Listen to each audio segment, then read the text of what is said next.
Yeah.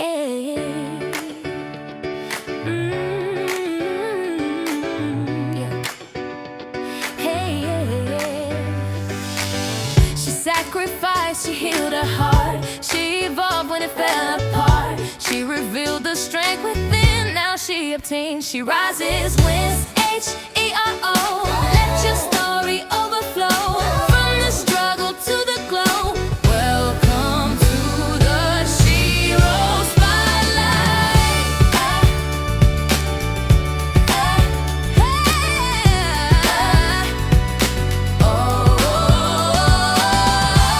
Welcome to SHERO Spotlight. If you are new, welcome. If you are part of the SHERO family, welcome back.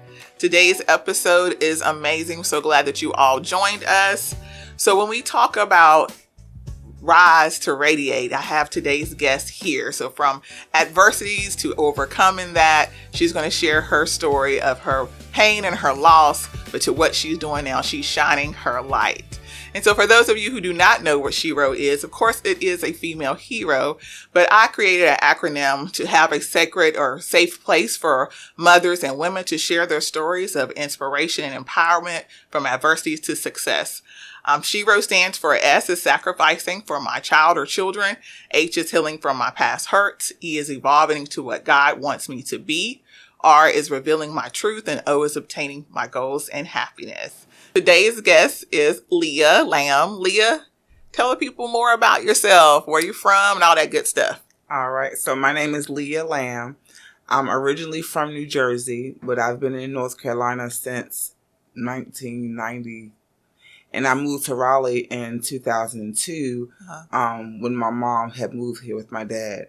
I have a crazy loving son. His name is Shamar. Okay, now. He just graduated in August with his master's from Clemson University. Yes, love it. That's my goal driver. He pushes me to be a better person. I love life. I'm currently working as a customer service advocate, where I get to be able to be around individuals who don't know much about the health system, and if the ones that do, I just shed a little bit more light on their journey as well. So awesome, love it. So we're going to jump right into it. So when it comes to my acronym, so S is sacrifice. As a single mother, the word sacrifice holds deeper meaning for us. How has sacrifice shaped your drive and the woman you become today? You know what? I turned my sacrifices recently from surviving to thriving. Ooh, I like it. Because I feel like the things that we went through, it just set us up for what's to come in the future.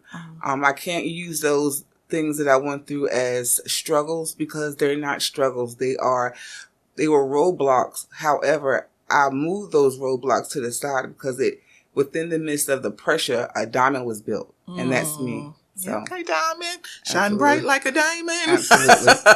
So when we talk about healing, can you take us back to your childhood and share a bit about your journey? Well, yes. So my dad went to prison when I was 6. And then so my mom was forced to be a single mom by herself for many years. And then she got with my brother's dad. And then it wasn't the best. Like we experienced water getting cut off, lights getting cut off, and we're just being real. So that transferred over to my adulthood because it was based off of survival. And when my mom passed away, I was faced with life hit rock bottom. Like I went homeless. I was without having any family help. But you know what? I turned that pain into gain, and I'm here now, and I realize you can't complain about what you went through if your goal is to eat. Okay, now your goal is to eat. And so when your mom passed away, how did that impact you? So when my mom passed away, she passed away on my brother's 10th birthday, and my sister was a month and a day. And so the courts didn't want to give me custody of both my brother and my sister. So I didn't have the means to get both of them. No one wanted to help me get my brother and my sister.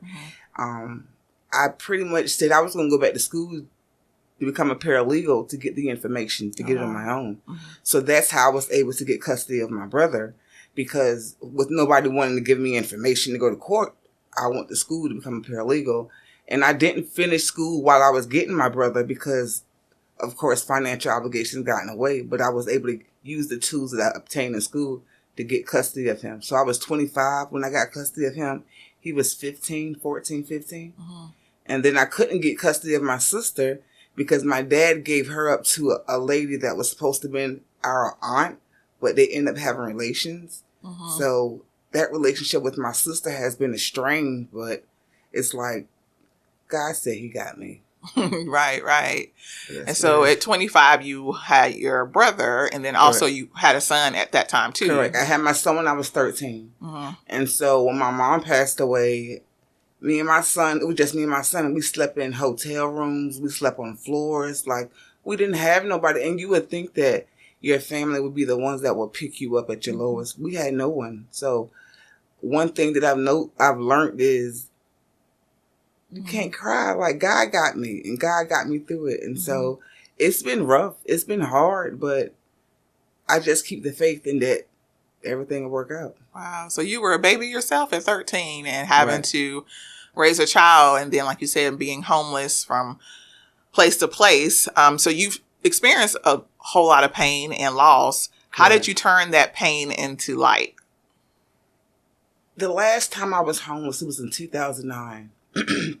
That's when I was really, really homeless, in 2009. And I had just got all my stuff put out. And I can't say I was the best person because I wasn't, but I don't feel I deserve to be homeless. I don't feel I deserve to have my stuff being taken out. I don't feel that my son deserved to go through that. However, I don't knock anybody for what we went through.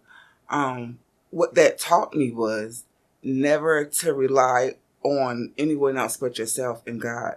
It taught me that when you feel like you're at rock bottom, that your faith will carry you through. Like, I remember me and my son eating out of a container. And I never told nobody, we was eating out of a container, a picnic container. And it was like, we was eating out of that container for days. And I was like, I cannot have my son eating out this container. Like, no, we can't do this. It was ants in a hotel tub. It was disgusting. In 2009, I told myself I would never get that low again. If I got to work 2, 3, 4 jobs, I would have to. And I feel like now, with my son being of age, he told me, he was like, that's the only thing that I feel that you did too much was work too much. Little did he know I did that, so. Take your time. It's all right. We would never be homeless again. Right. That's it. Because I didn't have a mom to fall back on. I don't have a dad to fall back on. I don't have no aunts or uncles to fall back on. This isn't no excuses. This is real life. And so I use everything that I go through and I use it as a life lesson because I'm in between blessings right now. That's it. In between blessings. Wow, that's so powerful. And then look at your son now. He graduated from Clemson with his master's degree. Right. So your sacrifices and your working hard has created him and made him into the man he is. Absolutely. So it's a blessing. So when we think about evolving, sometimes our biggest breakthroughs come from setbacks. How did your challenges at work change the way you show up for yourself, for your family, and also your purpose? Woo. That is funny. Oh, so in 2022, with my job, I see my job I don't see it as a job, I see it as a career. And so I changed my mindset in 2022 when I was put on this PIP. And PIP is a performance improvement program. Plan, correction. And it's not, I wasn't put on PIP because of my performance, because my performance was top dog. I was put on PIP because of my attendance, something that I can control. Now, what was you doing now, Leah? It's something that I can control. Now, I was getting a little. I can be honest now. I was getting a little bit too comfortable. It'd be 7:55. I look at the clock. Oh, I got 2 more minutes just to make it to log in. See, that's what happens when you're working from home, right? And then I get to the computer. It's 7:59, and just in the nick of time, my system starts to spin. Now it's 8:01. Now I'm like, okay. So now it's 8:02, and then like 8:03. I'm already miles. I'm late. Mm-hmm. So what I did, when my leader she kept giving me warnings. Leah, come on. It's not your performance, it's your attendance. Come on, what you doing? Uh-huh. And she gave me warnings, and I didn't take heed to none of them. I'm gonna be honest. I didn't take heed to. I was like, my performance is A1, so I know for a fact I'm not gonna get in trouble. Uh-huh. December of 2021, they said you got one more time. Uh-huh. And then February 2022, I got put in that PIT program. And it was like, you can't be late for 90 days. I said, 90 days? 90 days of being on time? What am I going to do? So you know what? At that moment, I seriously, that's when I changed my mindset. My reality came clearer. I slept in my computer room for 30 days straight. 30 days straight. I was up at 7 o'clock, logged in and ready. I couldn't log into my computer, but I had everything ready to be logged in at 7 o'clock. Uh-huh. And then what I started to do is I started to send myself motivational messages just to get me going through the day, whether it was to a frustrating call or whether it was a leader getting me upset. And then I started sending them in a chat, and then my colleagues were starting to notice it. And I'm like, okay. And then they was like, well, one lady had reached out and was like, well, I think you should share it amongst everyone else. And I was like, no. And then she was like, you never know who you may reach. And then, which started my Rise and Radiate. Mm-hmm. And that's my baby now. And now tell the people what Rise and Radiate is. So you're going to rise with the purpose and radiate with intention. And the purpose of that is, everyone go through challenges. Everyone go through troubles. Mm-hmm. And then when you wake up in the morning, the first 5 minutes sets my tone. So if the first 5 minutes of my day is going to be a rise and radiate, beautiful day, I'm going to share it with my colleagues because we all in this together. Mm-hmm. Iron sharpens iron. And if the saying is one bad apple spoils the bunch, that it does. So if one bad apple spoils the bunch, what will one positive apple do? Okay, now. And so every day, no matter what, I get up at 7:30. I make sure I have my messages ready for the day. I say my prayer. I manifest. I motivate. And then I get it going. And I make sure everybody that I touch, you get a positive message from me. Because we all in this together. Right. I love that. I love that. And when we think about your younger self and who you are today, what would you tell your younger self? Oh, you got this. You got this. Uh-huh. You know what? I would say that God promises that we are going to have the abundance of life, right? But he never said when. That's where a lot of us get so worked up at. If we realize that we're gonna be successful. We're gonna have everything that we need. He's gonna meet us where our need is. The only thing is we need to realize that we're gonna have troubles and we're gonna have trials. And the purpose of us having those troubles and trials is for us to be able to withstand it. For him to see that we can withstand and how we're going to hold up with our posture. Yeah, okay now. Right? Because we are a tree rooted in purpose. And even though we may shake, but we won't break. Our root is strong and our foundation is firm. Yeah, so that's how it come is. On now. I'm about to throw these cards at you. Yes, I love it. I love it. And so on your healing journey, how have you healed? What has been really important in your healing? What has kind of helped you get there to forgiving people and moving and being this positive light that you are? In February of this year, I made a decision to go into church. I used to live across the street from a church and I wouldn't even go. I didn't feel like I was led to do that. The last 2 years has been a healing journey for me. And the only thing that I was missing was the faith piece. I've been going to church. I joined the ministry. I haven't joined the Christian part. I haven't joined the choir part because I can't sing. But I love this new walk with me because I'm able to be myself. I don't feel judged. I don't feel like I am, because I don't know much about the Bible, that I'm being shunned on, because they show me, they're meeting me where my need is. They're meeting me where my level of competence is with the Bible. And if I don't know something, I'm going to ask all the questions I need, because I don't want to be giving out false information. I want to lead with intention and with purpose. I love that. I try to go to women's conferences. I try to be something or be the person that I would want somebody to be for me. Yes. Wow. I love that. And when I think about your message in the Rise and Radiate, and you all need to understand that it's company wide that gets to see her share her motivational messages. And this is a large company. And your messages normally end with live on purpose, heal on purpose, and with a purpose. I'm going to repeat that. Live on purpose, heal on purpose, and with a purpose. That line is so powerful. Every time I read that, it just stands out to me. So what inspired it, and what does it mean to you on a personal level? You know what? One of my high school friends started it, but he didn't start it the way I ended it. Right? So he pretty much passed the baton to me, and he don't even know it. Okay. But I start off with live on purpose is because if you're not living with the purpose, then what are you living for? Right? Healing on purpose. You got to heal with the purpose. And what is the purpose if you're not healing with the purpose? You got to be healing with the intent to be better. And,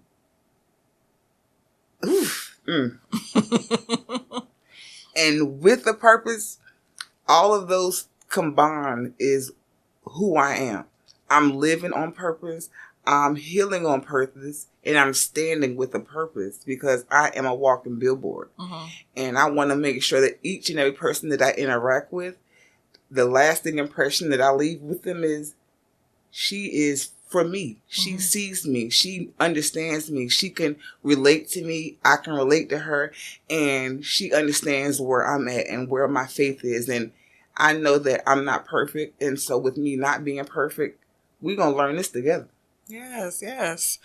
And last question for the women listening right now, the one who's been through heartbreak, loss, or disappointment, what words of radiance would you speak to remind her that she too can rise? Oh, you got this. You got this. You know what? No matter what circumstances that you may be in, this message that I just recently got not too long ago, God will remove you from the light and place you in the dark just so that you can see who he really is. The glitz and the glam, don't worry about what somebody say about you. Don't worry about the struggles. Don't worry about the circumstances that you in, because you got it. You are better than what you are, and do not let the circumstances that you're in define who you are. Because tomorrow is not promised. You live every day like it's your last. Yeah, for sure. I just can't explain, like, just real talk, the light that you bring. Just sitting here, it's like this energy. It's just like, you know, and it's just like this warmth as well. And that is just this authentic, you're just very authentic. And that just, I can't explain it. And it's just like, you just keep shining your light. That's all I can tell you to do. Because it's just, it does. You can feel it in the room and just your energy and your just smile and just the things that you're speaking, and that you're just so genuine about what you're saying and what you're meaning because you've lived it. Absolutely. And that's the key. And so I just want you to know, first of all, thank you for coming on my podcast as a guest, but you are a SHERO. Thank you. You have sacrificed for your child. You're healing from your past hurts. You evolved into what God wants you to be. You revealed your truth here today. You're out here obtaining your goals and happiness. So last thing, what's next for Leah? You know, I just got accepted to college, so I will be in college for January 2026. Yes. I am like, you know what? It's all gas, no brakes. I just posted this. God will put you in rooms that's unimaginable. I never would imagine to be up here with you. Right. I never wouldn't. But you know what? It was purpose. It was meant to be. We're going to radiate and we're going to rise with intent and purpose. We are tree rooted in purpose, and we got this. Yes, for sure. And just real quickly, how God works is, I was looking for my next SHERO, and I saw her post at work, and I'm like, oh my God, I saw they had an article about her and her story, and I was like, I have to reach out to her. And I really don't do this at work, like I told her. Right. And we just was able to connect, and we moved so swiftly, and we connected so swiftly. So I know that you were ordained to be here today, and I thank you for sharing your story. So I hope that you all will tune in to our next SHERO. Thank you so much.